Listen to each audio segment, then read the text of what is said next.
Olá, queridos, tudo certo com vocês? Eu de novo aqui no nosso programa Pro Animal, Arlene Chinesky Lazari, com muita satisfação para a gente falar de novo sobre os nossos animais. Hoje, muito especialmente, eu estou com uma convidada que há bastante tempo, já desde o início do programa, eu queria trazer ela aqui para conversar com a gente. O nome dela é Amanda Belletini Munari, e ela é assessora do nosso caríssimo deputado Gabriel Souza, e ela é assessora pela causa animal do deputado. Vive nesse meio, trabalha com isso, fala isso, projeta, programa, assessora o deputado em todas essas questões relacionadas à causa animal. Portanto, é uma pessoa com bastante conhecimento, que pode nos trazer bastante informação bacana, e, é claro, sobre as questões, as leis, né, as legislações que o deputado Gabriel Souza trouxe para o nosso estado. Eu não lembro de conhecer outro deputado que se dedicasse tanto à causa animal como ele. Achei muito interessante, ele é de profissão de veterinário, né? Está parlamentar há um tempo. O que acontece é que ele fala que ele não é um ativista, ele é um simpatizante da causa. Achei muito bonito isso, e sendo simpatizante já fez e faz tanto pelos direitos dos animais aqui no nosso estado. Então, é um grande prazer receber a Amanda. Obrigada, Amanda, por ter aceito, e obrigada por ter esse tempo, né, para explicar para a gente, então, o que vocês têm feito de tão bacana assim para o nosso estado. Boa tarde, Alene. É um prazer estar aqui com você, né? Quero agradecer o convite também, em nome do deputado, de estar aqui trazendo as questões que a gente está trabalhando, vem trabalhando no gabinete, trabalhamos há um ano, esse último ano que se passou também na presidência da Assembleia, né? É um prazer estar aqui. E a gente está à disposição, né, para ficar contando para o pessoal realmente como que é o dia a dia, né, das nossas ações, o que é feito no gabinete, os projetos de lei que são protocolados e aprovados, né?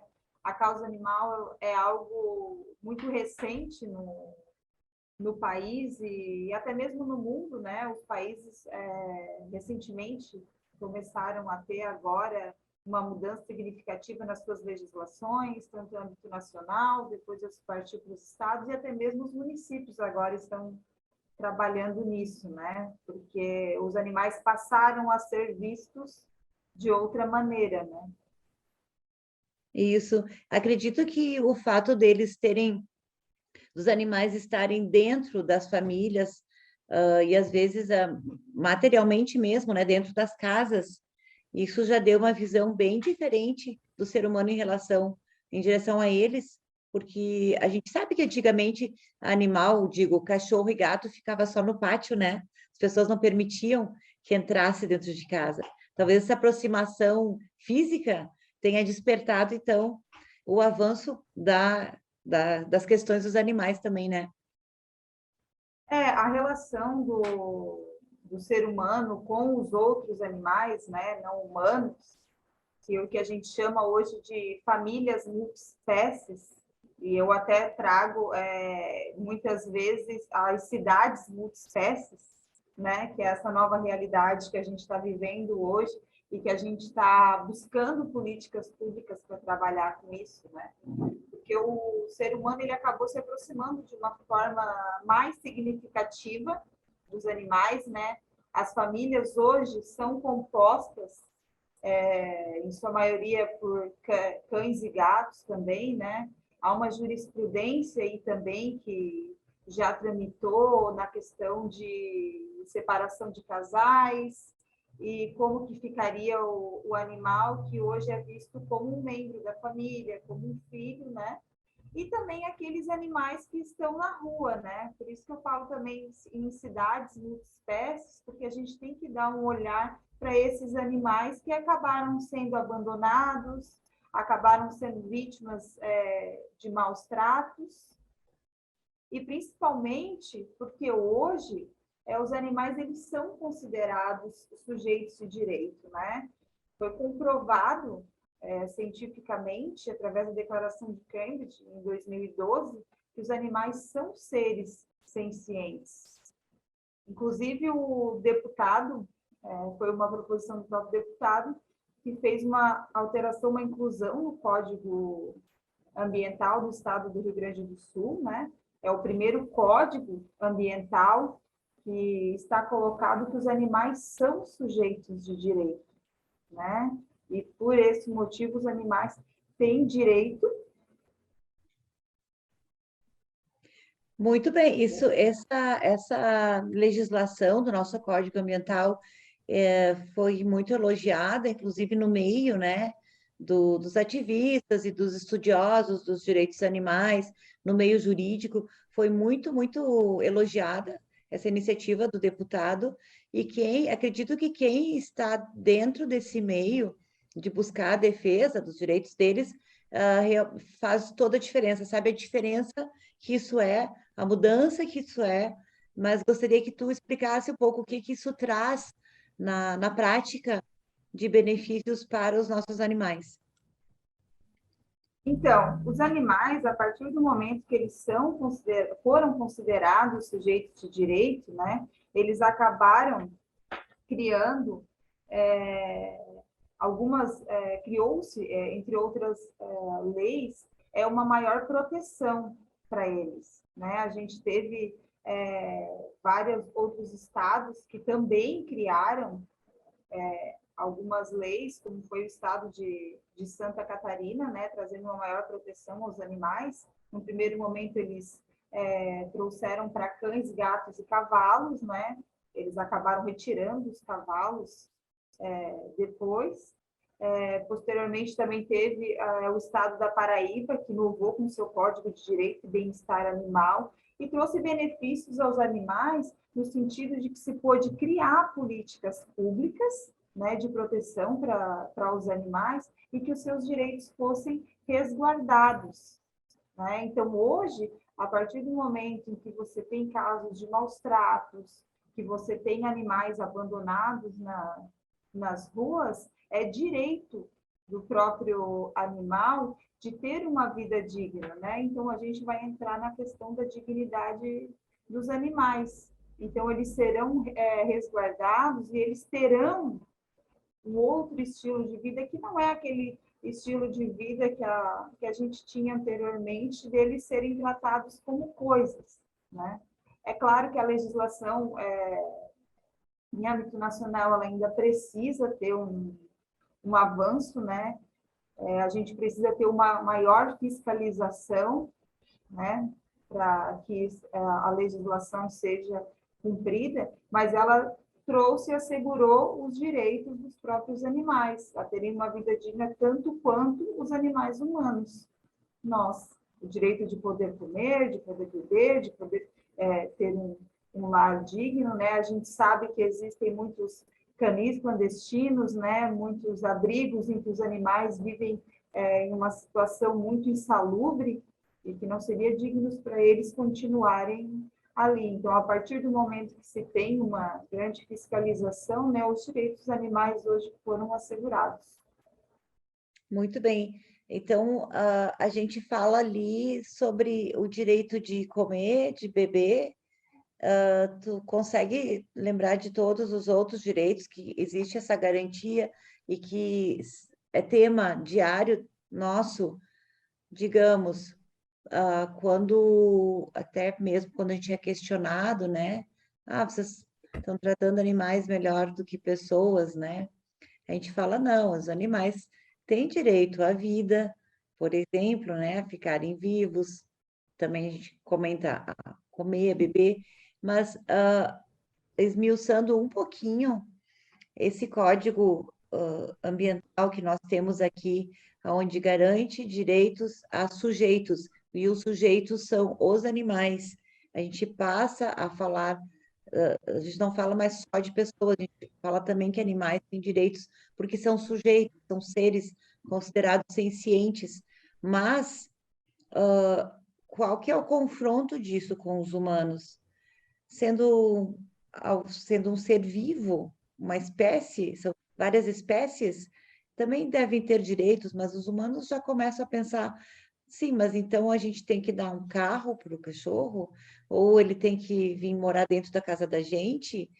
É algo muito inovador realmente, porque a nossa cultura, há muito pouco tempo atrás, era de atirar da porta da casa o resto de comida, até mesmo legumes inteiros, sem cozinhar e tal, para os animais que estavam no pátio. Em pouco tempo, né? É gritante a diferença. Então, assim, é importante a gente tu explicar para a gente quais são esses direitos de fato. A gente comenta a respeito das 5 liberdades, né? Que é um animal livre de fome, de sede, desconforto, dor, os ferimentos, as doenças, né? De ter a liberdade de expressar o seu comportamento normalmente e livre de medo e de angústia, né? Esses seriam os direitos básicos, né? Que a gente chama de as 5 liberdades do animal. Uma coisa que aconteceu muito e que acabou confundindo as pessoas foi quando começaram a se falar em direitos dos animais, as pessoas pensaram assim, mas então a gente vai dar o direito para o animal poder votar. Mas então a gente vai dar para o animal, como você comentou, um carro. Não, né? Não são esses os direitos que os simpatizantes da causa buscam, mas sim uma vida digna para o animal. Do mesmo modo como nós, humanos, estamos hoje acomodados em um lar, em uma casa, as pessoas que lutam pelos direitos dos animais também buscam isso para eles, né? Não significa que os animais, todos os animais, agora a gente vai trazer e vai colocar para dentro do nosso quarto, da nossa cama, e vamos trazer todos para dentro de casa. Não, não é assim. Só que foi algo tão novo, né? Eu tenho essa percepção de que foi algo tão novo para as pessoas para estarem recebendo, né? Essa nova configuração social até, me arrisco a dizer desse modo, porque como eu falei, hoje a gente tem as cidades multiespécies, né? Então, assim, houve um grande aumento do número de animais, né? E esse aumento do número de animais foi por conta de que muitas pessoas acabaram comprando, né, alguns animais, adquirindo muitos animais e acabaram abandonando, né? Esse número elevado de animais que a gente tem hoje nada mais é do que uma consequência da atitude e do comportamento humano, né? Essa nova configuração que se deu. Então, hoje, né, a gente tem muita teoria falando sobre isso, mas na prática, o que as cidades vivem hoje são vários animais, né? Ou eles estão em abrigos, ou em canis públicos, ou eles estão nas ruas, e esses animais, eles precisam ter uma destinação, que antigamente a gente até tinha, né? Se dava uma destinação, que o controle populacional era com base na eutanásia, né? Inclusive, no Código Ambiental, quando o deputado propôs que os animais fossem sujeitos de direito, a vereadora Lourdes também contribuiu com um artigo, né, proibindo a eutanásia para o controle populacional, né, para que a gente fizesse, então, a castração dos animais. Porque, claro, a gente não faria um controle populacional de humanos eliminando os humanos, matando os humanos, né? Então, a gente busca esse mesmo direito para os animais, né? Mas que seja através da castração, através, enfim, fazendo já um programa de sensibilização e conscientização com as pessoas, porque, como eu falei, é algo novo, tanto para a teoria, tanto para o direito animal, mas até mesmo para a gente que está trabalhando nisso, né? E como você sabe também, porque você também trabalha, né, Arlene, a gente está ali vivendo a realidade, né? A gente suga dos livros, a gente busca a experiência de outras pessoas, de outros estados, de outros municípios, né? Mas nós aqui no Rio Grande do Sul também temos várias particularidades nos seus próprios municípios, né? Então, Sim. é um trabalho que a gente está trabalhando nele, está fazendo, executando e, ao mesmo tempo, aprendendo para tentar se encaixar ele em outros municípios, né? E trocando experiências. Claro, e cada município tem as suas peculiaridades, né? Por exemplo, no nosso município aqui em Farroupilha, nós não temos mais carroceiros, né? Não temos carroceiros, mas a gente sabe que alguns municípios do estado têm isso enraizado no seu dia a dia. É normal para eles, é comum, que espero que logo também ultrapassem, deixem essa prática aí para trás. Muito interessante. A gente usa 5 liberdades hoje no dia a dia, até para fundamentar denúncias, né? Questões de maus tratos, laudos, enfim. Então, deixa eu te pedir, esse foi uma alteração do deputado Gabriel no nosso Código Ambiental do Estado. A gente tem, entre outras legislações, mas a gente selecionou 4, né, Amanda, para falar de autoria do deputado, que são muito interessantes e diretamente ligadas à causa animal. Então, a gente também eu queria que você nos falasse um pouquinho sobre essa lei, acho que foi instituída talvez no ano de 2021 ou 2020, da Escola Amiga dos Animais, que é um sonho, na verdade, de todo mundo, e eu acredito que seja uma futura obrigação de todos nós, né, trazer essa pauta para dentro das escolas. Pode nos falar um pouquinho sobre essa legislação? Sim, foi a proposição do deputado, né, para estar trabalhando a sensibilização e a conscientização das crianças, porque elas que são o nosso futuro, né? A gente sempre fala assim, as crianças são o nosso futuro, então vamos começar por elas, né? Então, assim, nada melhor do que a gente começar em um local onde elas estão ali escutando para aprender. Então, foi nas escolas, né, que o deputado propôs essa legislação para que, para que seja feita uma sensibilização e conscientização das crianças, principalmente no que tange o tratamento com os animais, a relação com os animais, poder adotar um animal e até mesmo a escola poder estar adotando um animal e tendo um animal na própria escola para estimular esse convívio, né?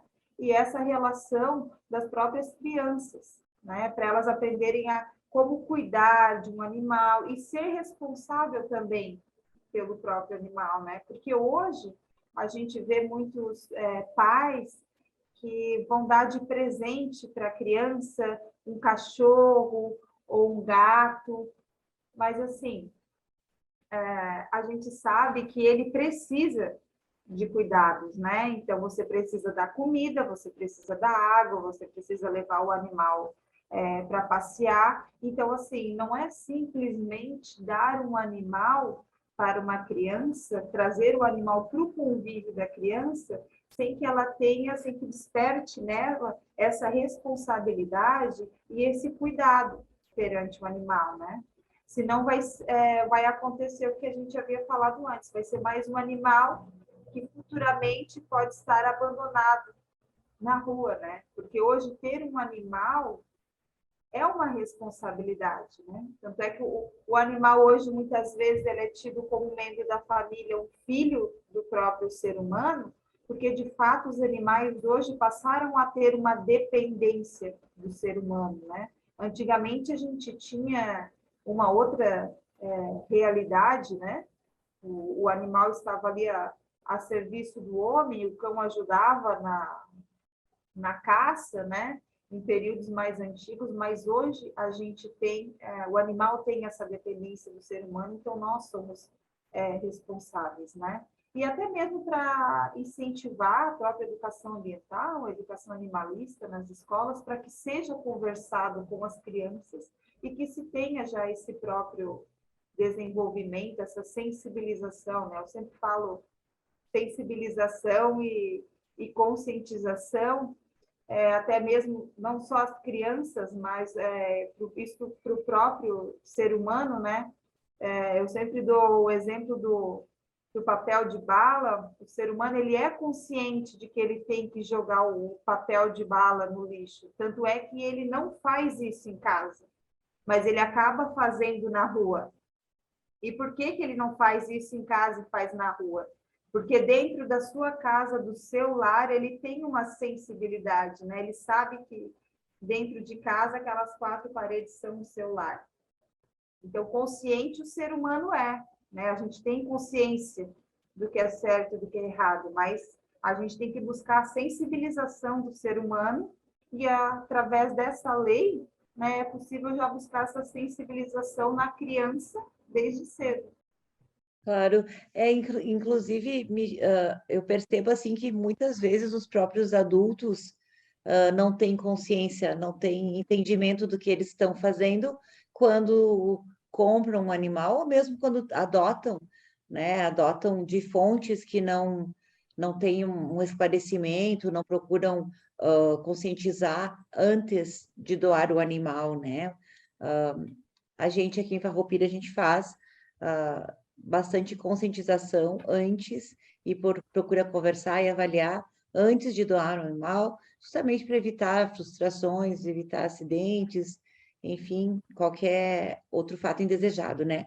Mas a gente percebe que muitas vezes as pessoas, principalmente as pessoas que compram animais para darem para as crianças, a gente percebe que elas não sabem exatamente o que elas estão levando para casa, né? Porque às vezes o bichinho, um filhote, ele vai roer algum móvel, vai roer um tênis, vai estragar uma roupa, vai, que nem xixi aprontar, né? Ele não sabe onde fazer xixi, ele não sabe onde fazer cocô, e nem todos têm paciência, mas é lógico que quando tu adquire ou quando tu adota um filhote de cachorro, ou mesmo de gato, vai acontecer isso, a gente sabe como que é, né?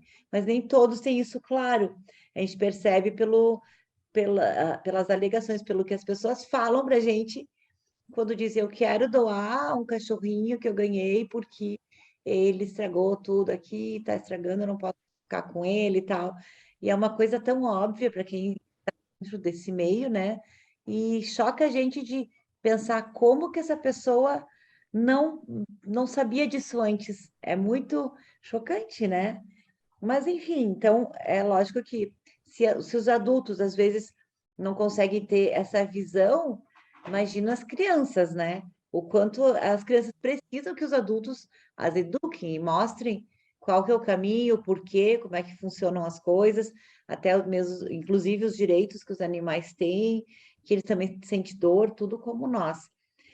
E, Amanda, eu não gostaria de falar mais do que tu, vou ter que me controlar aqui, se me deixar. Imagina. Mas eu queria muito que tu me falasse, contasse para os nossos espectadores como que funciona esse projeto Escola Amiga dos Animais. Qual as coordenadas, o que que ele permite, quais os termos dele, se puderes. Então, nos municípios, é uma lei estadual, né, do deputado, né? Então, basta que algum vereador do município, né, faça a indicação da lei na Câmara de Vereadores, né? E a partir desse momento, faça um trabalho com as escolas, né? Trabalho de educação nas escolas, para estar reforçando esses conceitos com as crianças, né? De cuidado com os animais, o bem-estar animal, e que possibilite daí, conversando com a direção da escola, com os professores, né, a possibilidade de ter um animal dentro da escola, né, ou então que os professores permitam que as ONGs façam um trabalho educacional também, com palestras, com ações educativas, né, porque a gente sabe que nem todas as escolas talvez poderiam ter estrutura para ter um animal na própria escola, né? Porque temos aula de segunda a sexta-feira, mas também temos final de semana, né? Tem escolas que contam com pessoas trabalhando 24 horas integralmente, 7 dias da semana, né? mas é um programa que a própria direção da escola e os professores, eles podem se adaptar, né? E está trabalhando e reforçando o conceito com as crianças, trabalhando com as ONGs, principalmente. Eu acho importante esse trabalho das protetoras das ONGs também estarem indo às escolas, e também, principalmente, que não tem, além de ter esse contato direto com o animal, né, de ter um animal na própria escola como um mascote, também que seja feito um trabalho, como eu falei, de sensibilização e conscientização, mas também, propriamente dito, dentro da sala de aula, né, para que se explique os conceitos para os alunos. Aí, como eu falei, isso vai de acordo com cada professor e direção da escola, de estar trabalhando isso uma vez na semana ou uma vez por mês, para que não sejam apenas só eventos pontuais, né? Chegamos no mês de abril, mês laranja, de alusão ao combate de maus tratos aos animais, então a gente faz uma ação, né? Ou em outubro, que temos o Dia Nacional dos Animais, mas que isso seja um trabalho contínuo dentro das escolas, né? Para que a criança realmente tenha essa convivência de responsabilidade com os animais. Claro. Assim como foi feito com tantas outras questões, né? Do consumo da água, da questão do lixo, enfim, como a gente tem feito. Muito bacana, muito legal. E é necessário que um vereador entre com o projeto, né? Então, É importante que ele faça a indicação, né, na Câmara de Vereadores, né, da lei do deputado, e daí assim se construa, né, entre o poder público, a educação, a escola com o diretor, com um professor que se apte a estar trabalhando a causa, né, que faça esse trabalho com as crianças. Como eu falei, né, a gente adequa a realidade tanto do município também como da escola, né, para estar trazendo. Às vezes as crianças podem estar visitando a ONG ou um abrigo, ou trazer os animais para fazer um dia recreativo com as crianças. Enfim, isso vai de acordo com a programação da própria escola. eu acho muito bacana essa ideia, inclusive, num outro sentido que tem crianças que gostariam muito de ter um bichinho de estimação. E não tem, porque os pais não gostam. Não gostam, não gostam, não querem, e as crianças querem muito. E daí elas já têm ali na escola, tem a possibilidade de ter mais um contato, né? Lógico, às vezes são crianças que o priminho tem um bichinho, tem um cachorro, ou tem um gato, ou a avó tem, ou o tio, a tia, o vizinho consegue conviver em algum momento com os animais, mas existe sim famílias que não, que os pais, né, não gostam, enfim, e têm o direito também disso, né, de não ter porque não querem, mas a criança gosta. Então, na escola eles vão ter essa possibilidade. Bem interessante. Amanda, a gente vai continuar então para o próximo programa. Os outros dois assuntos que nós selecionamos, vamos falar a respeito da Lei Nanquim, que também foi de autoria do deputado Gabriel, e a respeito dos galgos, aquela legislação que ele lançou assim a toque de caixa, porque a tal da corrida de galgos estava invadindo o estado, algo que a gente é completamente contra, né? Já tem que chega várias práticas que escravizam os animais, e corrida de galgo não é algo que a gente poderia liberar e autorizar aqui no nosso estado, né, gente? Então, a gente vai falar em seguida, no próximo programa, a respeito deste assunto. De momento, te agradeço muito, Amanda Belletini Munari. Que lindo teu sobrenome. Belletini, né? Munari, muito italiano. Pela participação, assessora do deputado Gabriel Souza, assessora específica da causa animal, por isso que ela, de certa, fala tão bem a respeito, tem profundo conhecimento. Obrigada por isso. A gente precisa estar sempre aprendendo, se atualizando. E no próximo programa, então, a gente fala sobre as outras duas legislações. Muito obrigada, beijo grande, até já. Onde estão os anjos de plantão?